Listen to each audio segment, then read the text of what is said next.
for someone who's new to spiritual direction, interested, curious, what you would say to them? I might even bring them Kabir's words again. My friend, don't go outside yourself to gather flowers. Don't go on that excursion. It's all here. And I would want so much to bring people a sense of that deeper place in themselves that already is.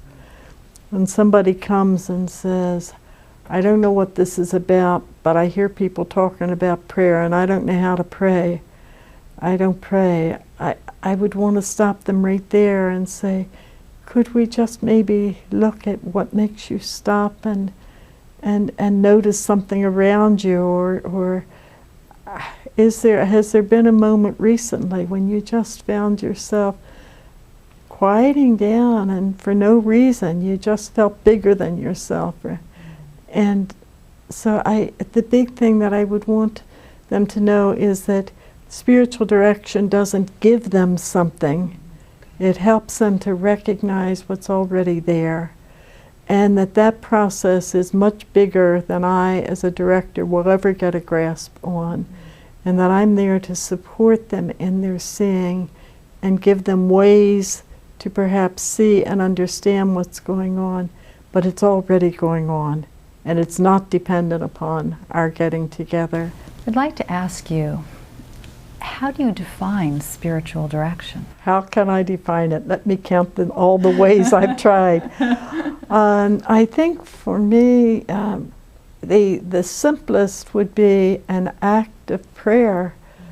And by that I mean a simple way that two people or a group of people come together wanting to be present to God, to the presence together, for the sake of deep listening and hearing and reverencing that inner mystery and hearing, being attuned to the guidance of that. And then are you suggesting that over the years and the decades of your sacred service that description, that experience has changed, or maybe I'd be so bold as to say deepened or simplified? I don't know what. I think it maybe has deepened. I think when I began offering spiritual direction, which would have been about 35 years ago, perhaps I thought I knew a little bit more about it in terms of I really believed that the Holy Spirit was the real director. I believed that. But I also felt a grave responsibility as, quote, the director sitting here, to be able to have the right words, to know the right things, to bring all of my wealth of experience of God and the spiritual life. And it's becoming simpler now. I wait for an entry point, which has much more to do with the person's experience and the mystery of something. And, you know, I've said repeatedly that I think particularly these 4 or 5 years of being more actively involved with those who are actively dying have taught me more about spiritual direction than I ever thought I knew or could teach others. I'm holding a question for you inside of here too, and that's that you keep talking about prayer. You need to ask me what prayer is for me. I do. Oh, Mama. The best way I can describe it is my intentionality about joining God's prayer or joining that mystery. It takes different forms at different times. Different practices become prayer for me that open the way to that freer participation in or giving myself to. But that's what it is. You know, I describe intercessory prayer as availability to God for the sake of another. So it has something to do with that open availability, I think, and what will serve that ongoing sense of relationship and dwelling in that mystery or God or however you name that. That's how I describe it.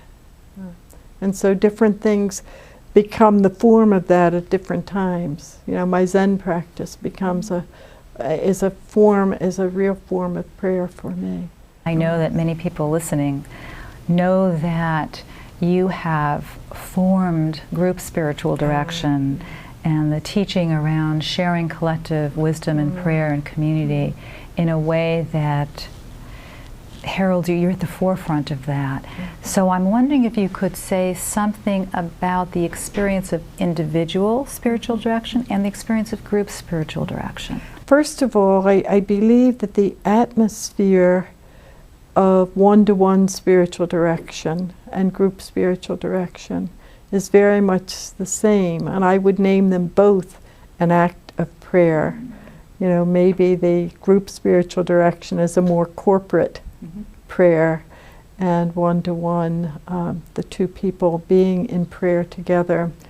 And I see the intent of both to be the same, and the intent being that when you and I are together in spiritual direction, we're both simply available to that deeper presence in a listening and a reverence, and I am there, present there for the sake of you, and listening with you, offering what I can offer.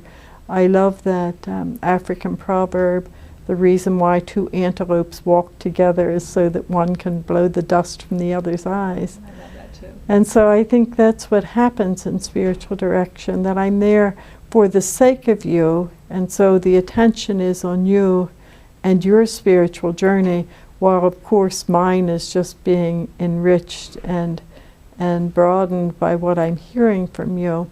And the same thing is true in group spiritual direction. As I work with it, there are different kinds. For instance, it could be that a group is together, there is one spiritual director who is interacting with each person in the group, and members are learning from that interaction that they're hearing, and at the end they may be invited to share a word or something with the person.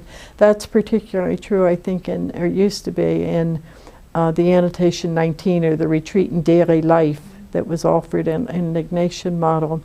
But in the group spiritual direction that I offer, each person in the group, as it were, becomes the spiritual director for the person presenting. And so it really is a listening in the moment. You might, for instance, if we were a little group here in group spiritual direction, you might offer something to us from your life and what's going on with you. We would move into some silence together, and out of that silence I might have a question that seems very important to me. But as I begin to listen to the group and see what's unfolding in the group, that question that was so important might just drop. You know, and so it's an in-the-moment awareness of that deeper direction that's happening among all of us for the sake of this person. And the richness of it, I think, is that people in this group learn about that being present to God for another. And they often have their own little narrow concepts of God kind of blown wide open, and they're given to see something bigger, something more. And so that in one-to-one spiritual direction, you would not necessarily hear much about my spiritual life or how I'm understanding God, unless you would pick it up from my way of being present with you, but I don't do much talking about me. So, but in the group, each person is hearing the other and their life.